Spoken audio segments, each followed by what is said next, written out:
Các bác trồng cây ở ban công sân thượng chắc hay rầu rĩ vì chuyện này. Đất cũ trồng xong một vụ là chai cứng như ngói, bạc màu hết sạch dinh dưỡng. Tưới nước vào là nó trôi tuột đi hết, chứ không động lại được giọt nào.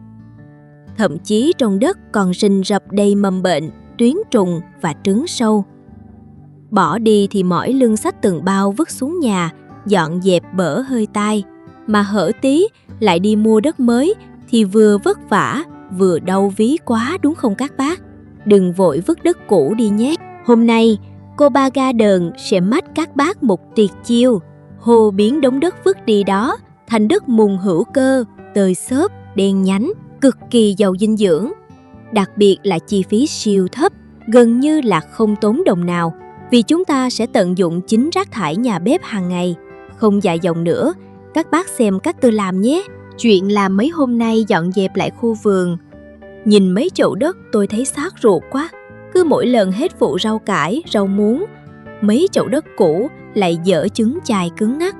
Hồi trước chưa có kinh nghiệm, cứ thấy đất cằn là tôi lại hì hục xúc cho vào bao đem đi đổ, rồi lại tốn một mớ tiền gọi người ta chở đất mới tới, rước thêm bao nhiêu việc vào người. Nhưng từ ngày biết cái mẹo ủ đất này, tôi thề là không bao giờ vứt đi một hạt đất cũ nào nữa. Để làm cái món đất thần kỳ này, tôi hay gom 3 nhóm nguyên liệu chính, đều là đồ nhà lá vườn. Lanh quanh trong bếp là có đủ hết các bác ạ. Nhóm đầu tiên, tất nhiên là đống đất cũ rồi. Nhưng tuyệt đối đừng mang trồng cây ngay nhé các bác. Nhóm thứ hai là rác hữu cơ, hay tôi còn gọi vui là bữa tiệc thịnh soạn cho đất. Các bác xem tôi tích cóp được mớ gì này. Bã cà phê xin ngoài quán chứa rất nhiều đạm. Vỏ chuối nhà ăn xong thì siêu nhiều kali. Hai món này cực kỳ tốt cho cây ra rễ và đậu quả. Chỗ này còn có mớ lá non non tôi mới cắt tỉa hôm kia nữa. Thùng bên này là vỏ rau củ quả, cuốn rau nhặt nhạnh lúc nấu ăn. Nhớ kỹ giúp tôi là chúng ta chỉ dùng rác nhà bếp thuần chay thôi nhé, không dính dáng đến thịt thà, xương sẩu hay nước mắm, dầu mỡ đâu. Ủ mấy thứ đồ mặn đó trên sân thượng, nó thối lên, lại còn kéo theo một đàn chuột nhắt với dáng thì phiền phức lắm. Bí quyết sống còn của tôi nằm ở đây.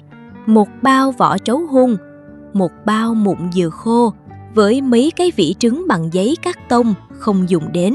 Mấy món khô rang này trong giới làm vườn chúng tôi gọi là hữu cơ nhóm nâu. Nó khác rác nhà bếp ẩm ướt ở chỗ, khi ủ vào đất, nó sẽ đóng vai trò như một miếng mọt biển. Nó biến thành lớp mùn siêu tơi xốp, giúp đất không bị lèn chặt, giữ ẩm cực tốt vào mùa hè nắng gắt.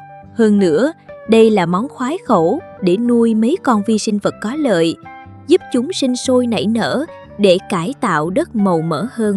Nhóm nguyên liệu thứ ba là chất xúc tác để đống rác phân hủy thật nhanh và đặc biệt là không bị bốc mùi hôi thối. Tôi hay dùng men vi sinh EM dạng nước hoặc là nước GE tự ủ từ vỏ trái cây. Các bác dùng một trong hai loại thôi nhé. Dụng cụ thì cứ tận dụng mấy cái thùng xốp trồng cây bị nứt hoặc thùng nhựa to bự, miễn sao có lắp đậy kín là được.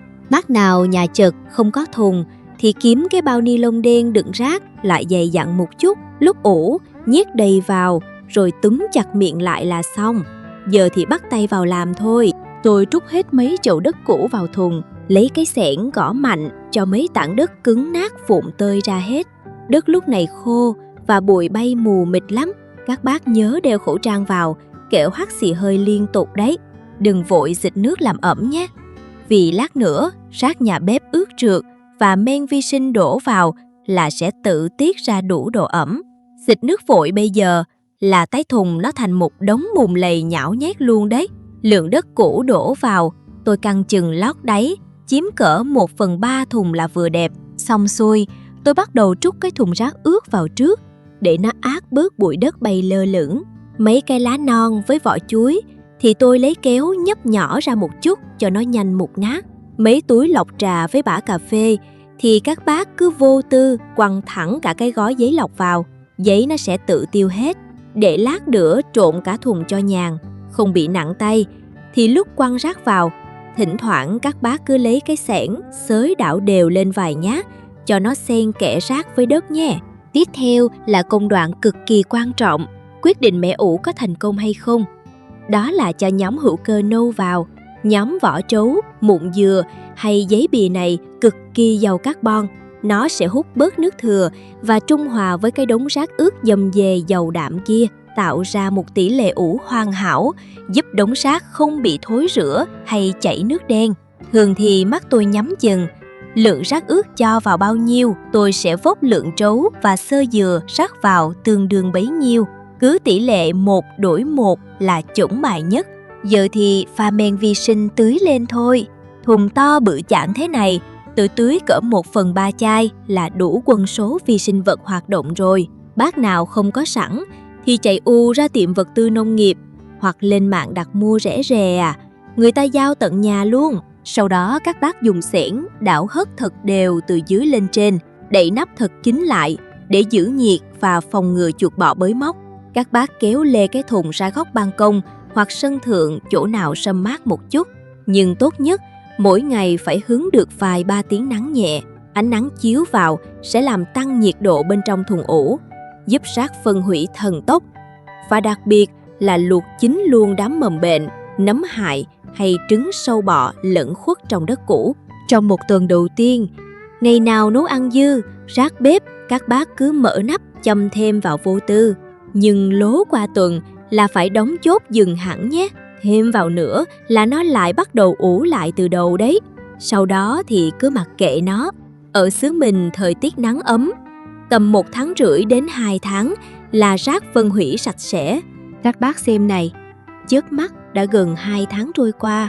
Nhìn sâu xuống đáy thùng mà xem, đố các bác tìm ra miếng vỏ chuối hay cọng rau nguyên vẹn nào đấy, hoai mục sạch sẽ, tơi tả hết cả rồi.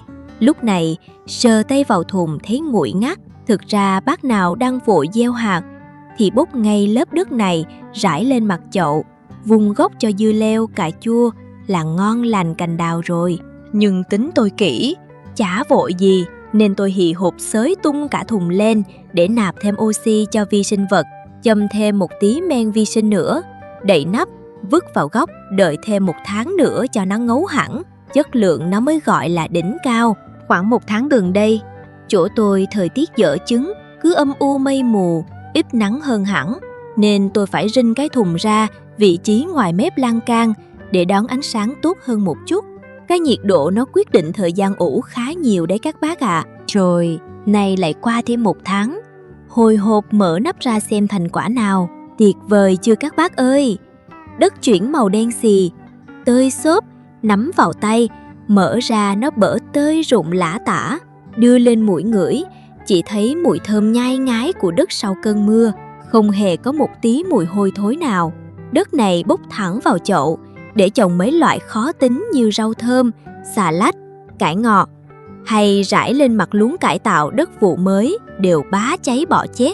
Ô kìa, bới nhẹ dưới đáy lại còn có nguyên một chú giun đất béo mầm đang trốn trong này nữa chứ. Đất phải thật sự sạch, không hóa chất và giàu dinh dưỡng thì giun nó mới sống khỏe thế này. Thật sự, đây là loại đất mùn hữu cơ đỉnh của job luôn các bác ạ. Ây da, đang mãi buồn chuyện kể lể với các bác mà trời đổ mưa rào ầm ầm mất rồi. Mùa mưa năm nay có vẻ đến sớm thật đấy, cây cối chắc thích lắm.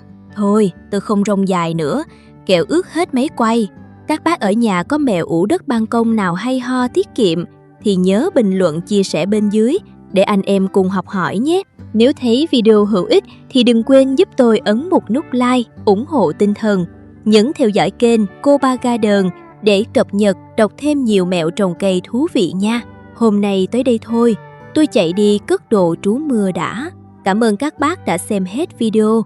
Chúc các bác có những vụ mùa bội thu. Hẹn gặp lại các bác ở video sau nha.